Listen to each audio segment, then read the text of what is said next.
México, bueno, por primera vez se abstiene en una votación que llama ya todos los años, llama la ONU a votar sobre la glorificación, combatir la glorificación del nazismo y neonazismo. Y bueno, ya sabíamos que los únicos países que siempre votaban en contra eran Estados Unidos y Ucrania, casualmente. De hecho, la primera vez que vino el profesor a este canal fue para hablar de eso, el año pasado. Y este año, sorpresa, ya son 54 países que se suman o a la negación de combatir el nazismo o a la abstención. Entre esos, los países que se abstienen está México. Eh, ¿Esto le sorprende? ¿Qué precisiones generales nos puede dar de esto? Y ya nos vamos poco a poco a las, digamos, a las intimidades. Mira, Antonio, me sorprende y me decepciona, pero por otro lado no me sorprende, aunque me sigue decepcionando.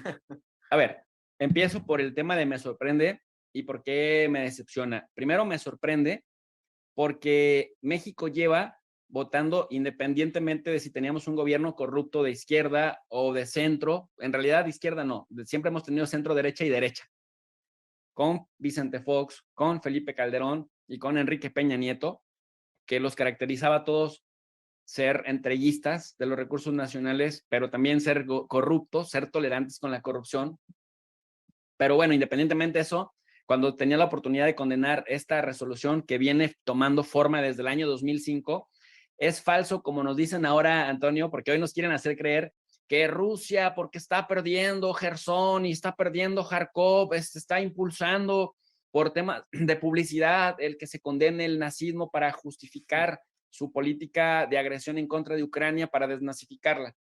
Que hay un problema nazi en Ucrania es verdad, aunque los medios no lo quieran reconocer. O sea, nada más hay que ver el patrón de conducta que tiene el gobierno ucraniano y quienes sostienen el gobierno ucraniano, independientemente de si hay congresistas nazis o no.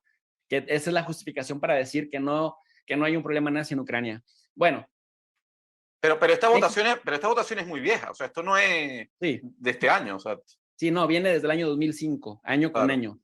Pero tomó fuerza del 2014 justamente en la medida que viene el Euromaidán y que Estados Unidos ha intensificado sus políticas de crear un cinturón, de acuerdo a lo que decía Brzezinski en el libro del Gran Tablero Mundial, para ir rodeando a Rusia. Entonces, en las relaciones internacionales le decimos halcones a los políticos que suelen ser agresivos, que suelen optar por el unilateralismo, como George W. Bush y todos los neoconservadores, Rumsfeld, todos estos, Dick Cheney, y se conoce como palomas aquellos que hablan más de resolver en la colectividad problemas estructurales, que hablan más de lo colectivo. Bueno, y en ese sentido, cuando uno va a releer a Brzezinski, el gran tablero mundial, que además a Brzezinski, como miembro del grupo de Jimmy Carter y después del grupo de asesores de Obama, pues ves lo que pasa ahora en Estados Unidos y particularmente Ucrania y Rusia, tiene mucho que ver con esta doctrina, la doctrina Carter que hablaba de mantener a raya un gigante mientras podrías extraer recursos y justificar tu presencia en donde están los recursos. Pero bueno, entonces regresando al tema del fascismo, como bien decíamos hace un momento, Antonio, no es nueva esta votación, que viene desde el año 2005 agarrando forma, pero decíamos agarró más fuerza del 2014 a la fecha. Y ahora, en Europa principalmente, que lo padecieron, que lo vivieron en sus propias carnes, salen a decir que ellos no le van a hacer el caldo gordo a Rusia, votando a favor de condenar la glorificación del nazismo, del neonazismo y todas las formas de fascismo. Primero dice porque es una propaganda rusa y la propaganda rusa es mala porque quiere justificar con ello su agresión de Ucrania. Y segundo, dice porque pues en el nombre de la democracia no se puede suprimir la libertad de expresión. O sea, una cosa verdaderamente ridícula. ¿Y por qué me sorprende de México? Yo decía, me sorprende y me decepciona. Me sorprende porque México, independientemente del partido político que estuviera en el gobierno mexicano, se votaba a favor de condenar la glorificación del nazismo, es decir, se vota a favor de combatir el fascismo en todas sus formas de expresión. Pero ahora, incluso en el gobierno de López Obrador ya lleva 4 años. López Obrador incluso fue muy criticado el 16 de septiembre del año 2022 porque le cambió palabras a un discurso que es muy solemne, que es el discurso de independencia. ese discurso de independencia ya tiene los vivas, ¿no? El viva Hidalgo, viva Morelos, viva Josefa Ortiz de Domínguez, o sea, tiene su protocolo establecido. Y López Obrador, además, habló de que muriera la corrupción, le cambió el protocolo, muy a su estilo, muere la corrupción, muere el clasismo, muere la xenofobia.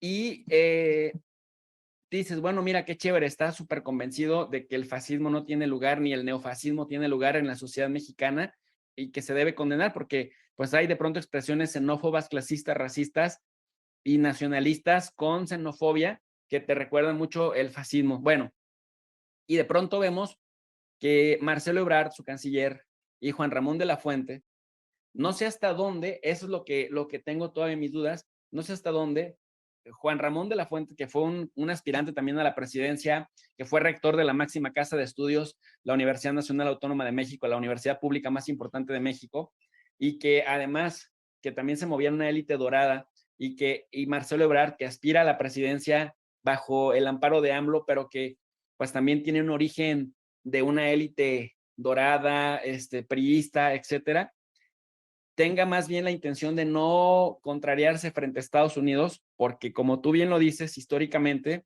quien se estuvo oponiendo, también independientemente de si eran demócratas o republicanos, era Estados Unidos y Ucrania. Estados Unidos y Ucrania. Y de pronto, ¿qué vemos ahora? Que anteriormente nada más estaban estos dos votando en contra de esa resolución. Ahora vemos a más países europeos votando en contra, 52, y luego vemos a países que históricamente votaban a favor de combatir contra el fascismo, todas sus formas de expresión, que se abstienen, y entre ellos México. Entonces, sorprende. Pero, ahora te decía, pero ¿por qué no sorprende? Por esto que te acaba de mencionar, Claro. por los orígenes de Juan Ramón de la Fuente, el embajador mexicano ante Naciones Unidas, o el representante, y también del mismísimo Marcelo Ebrard, que Claro. todos lo cantan como alguien que podría seguir no el proyecto de López Obrador, sino un proyecto de derecha que normalizaría el regreso de los políticos tradicionales.